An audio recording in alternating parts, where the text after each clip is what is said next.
नमस्कार। देश और दुनिया की तमाम फटाफट खबरों में आपका स्वागत है। खबरों के लिए आपसे निवेदन की यदि आपने हमारे चैनल को सब्सक्राइब नहीं किया है तो कृपया करके देश और दुनिया की तमाम फटाफट खबरों के लिए आपके अपने चैनल को सब्सक्राइब कर लें। आप सब्सक्राइब करते हैं तो हमें हिम्मत होती है सही और सच्ची खबरें आप तक पहुंचाने की। वरना मीडिया में क्या प्रदूषण से होने वाली कहीं चर्चा है? क्या दिल्ली में इतना प्रदर्शन हुआ? क्या आपको कहीं पर भी कोई खबर देखने को मिली, कहीं कोई कवरेज देखने को मिली, या किसी पीड़ित परिवार ने इसके बारे में कुछ कहा? आपको कहीं पर भी कोई खबर नहीं होगी।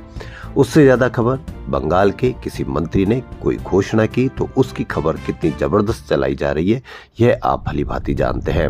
कर्नाटक में क्या हो रहा है, किस में भेद है, कौन बनना चाह रहा है, कौन बनाना चाह रहा है, कितनी खबर है, इस पर भी आप जबरदस्त तरह की आपने कवरेज देखी होगी।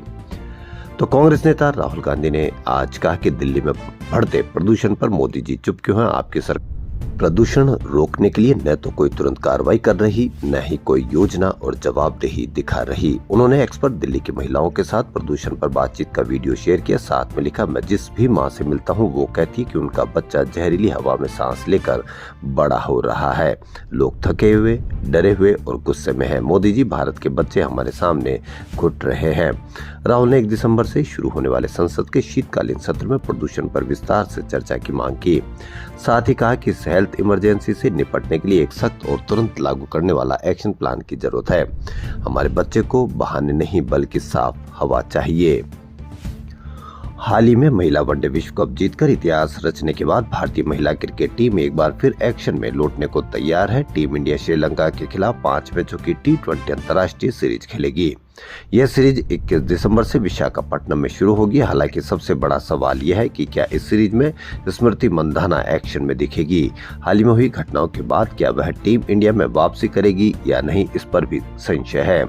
पिछले कुछ दिनों में उनकी कोई प्रतिक्रिया या बयान नहीं आया। ऐसे में वह टीम इंडिया से कुछ और समय के लिए दूर रह सकती है। पंजाब के लोगों को गुणवत्तापूर्ण स्वास्थ्य सेवाएं उपलब्ध करवाने के लिए मुख्यमंत्री भगवंत मान के नेतृत्व में मंत्रिमंडल ने 12 प्रमुख श्रेणियों के 300 स्पेशलिस्ट डॉक्टरों को सूचीबद्ध करने की मंजूरी दे दी है।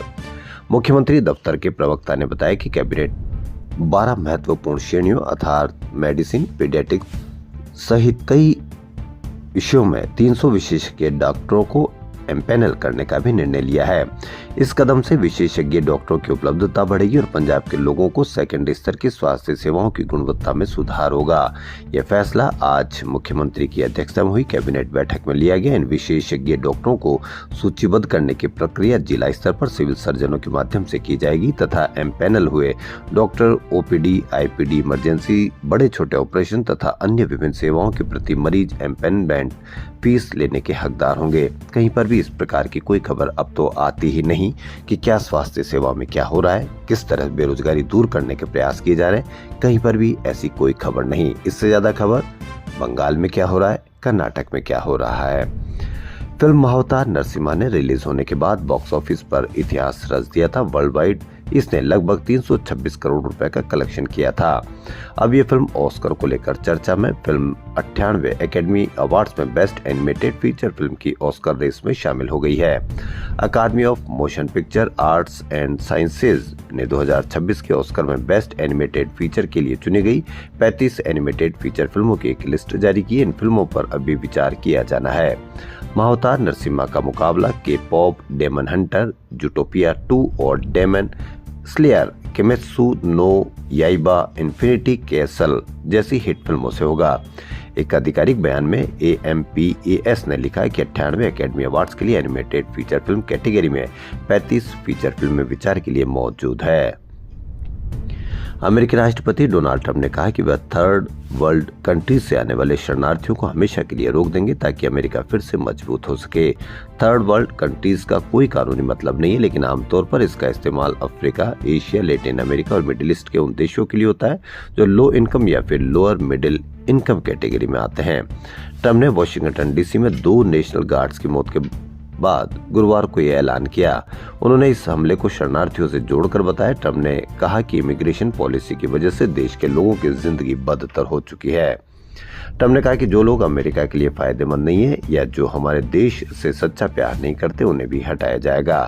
ट्रंप ने इमिग्रेशन पॉलिसी को और सख्त करने का वादा किया। इससे पहले ट्रंप प्रशासन ने गुरुवार को ऐलान किया था कि अब 19 देशों से आए प्रवासियों की सख्त जांच की जाएगी।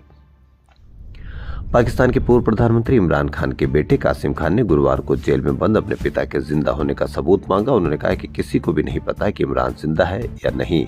कासिम ने एक्स पर लिखा है कि उनके पिता को 845 दिन पहले गिरफ्तार किया गया था। पिछले 6 हफ्तों से उन्हें अकेले एक डेथ सेल में रखा गया है। न तो किसी को उनसे मिलने दिया गया, न ही कोई फोन कॉल या मैसेज दिया गया। कासिम ने कहा कि उनकी बुआओं को भी अपने भाई से मिलने नहीं दिया जा रहा है। ये सब किसी सुरक्षा नियम की वजह से नहीं, बल्कि जानबूझकर की जा रही कार्रवाई है। सरकार उनके पिता की असली हालत छिपा रही है। वहीं इमरान खान का समर्थन करने वाले रावलपिंडी की अडियाला जेल पहुंचे खैबर पख्तूनख्वा राज्य के मुख्यमंत्री सोहेल अफरीदी को पुलिस ने गुरुवार को सड़क पर गिराकर पीटा।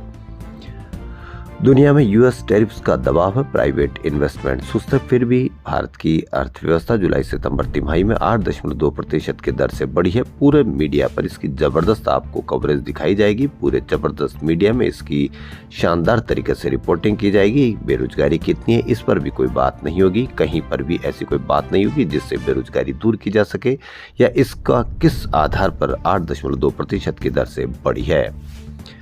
प्रधानमंत्री नरेंद्र मोदी ने शुक्रवार को गोवा के केनाकोना में श्री संस्थान गोकर्ण जीवोत्तम मठ में पूजा की। यहाँ भगवान राम की 77 फीट ऊंची कांस्य प्रतिमा का अनावरण किया। ये श्री राम की दुनिया की सबसे बड़ी मूर्ति है। देश और दुनिया की तमाम फटाफट खबरों में फिलहाल इतना ही। यदि आपको हमारा चैनल पसंद आए तो लाइक, सब्सक्राइब और शेयर अवश्य करें। धन्यवाद।